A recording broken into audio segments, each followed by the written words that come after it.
একদম 100% গাফিলতি হয়েছে। কারা করেছে গাফিলতি? এখানকার এসডি ওয়ার্ডের ডক্টর, নার্স। ফের চিকিৎসায় গাফিলতিতে শিশু মৃত্যুর অভিযোগ উঠল। ঘটনাকে ঘিরে তুমুল উত্তেজনা ছড়ালো কলকাতার বিসি রায় শিশু হাসপাতালে। শিশু মৃত্যুকে কেন্দ্র করে উত্তেজনা ছড়ালো বিসি রায় হাসপাতালে। আমরা এই মুহূর্তে রয়েছি হাসপাতাল চত্বরে, যেখানে 10টার কিছু পরে 1.5 বছরের এক শিশু সন্তানের মৃত্যু হয় এবং পরিবারের যেটা অভিযোগ যে চিকিৎসায় গাফিলতিকে কেন্দ্র করে, এবং এরপরই পরিবারের তরফে ফুলবাগান থানাতে অভিযোগ দায়ের করা হয়েছে।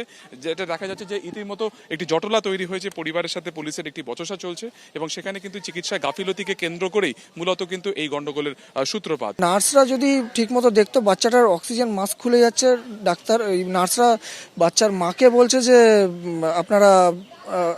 আপনাকেই লাগাতে হবে মাস্কটা। লাস্টে যখন আমরা এগিয়ে গেছি গেটের সামনে, তখন ভেতর থেকে জানানো হচ্ছে যে বাচ্চাটির নাকি ব্রেন টিউমার হয়েছে। তো এইটা তো আজকে জানানো হচ্ছে, আগে কেন জানানো হয়নি? মৃত শিশুর পরিবারের দাবি 29শে মে খাদ্যনালীতে খাবার আটকে যাওয়ায় হাসপাতালে ভর্তি করানো হয়েছিল উল্টোডাঙ্গার ওই শিশুটিকে। হাসপাতাল থেকে জানানো হয় বাচ্চার ফুসফুসে সংক্রমণ ধরা পড়েছে, ভেন্টিলেশনে রাখা হয় তাকে। 4 দিন আগে ফের হাসপাতাল থেকে জানানো হয় কোভিডে আক্রান্ত ওই শিশু। শনিবার রাতে মৃত্যু হয় তার। পরিবারের অভিযোগ, মৃত্যুর আগে শিশুর শারীরিক অবস্থা সম্পর্কে কোনো নথি দেওয়া হয়নি তাদের কাছে। কমপ্লিটলি এটা গাফিলতিই হয়েছে। বাবা মার সঙ্গে সরাসরি কোনো যোগাযোগ করেনি। নেবুলিজের কি একটা মা দিতে পারে কখনো?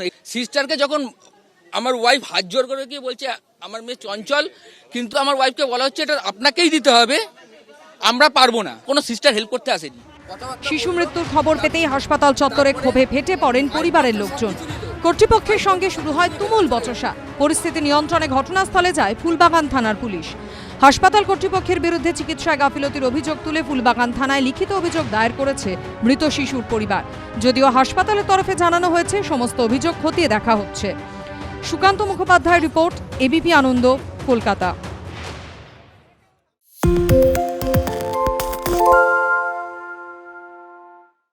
আরে চাটা দে ভাই, আমার একটা চা দেন।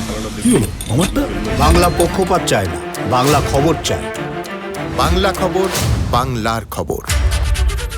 সত্য অন্তহীন, সত্যের খোঁজও তাই, সত্য সন্ধানে তাই আমরা অক্লান্ত, অকুতভয়। এবিপি আনন্দ নতুন ভাবনার প্রতীক, যা মনে মুক্ত, তথ্যে যুক্ত এবং যাবতীয় সীমানার বাঁধন থেকে মুক্ত। সীমা না শব্দটির মধ্যে লুকিয়ে আছে মানা শব্দটি, যেন চোখ রাঙানি এক অদৃশ্য বেড়াজাল, যা আটকে রাখে আমাদের এক ছোট্ট গণ্ডির মধ্যে।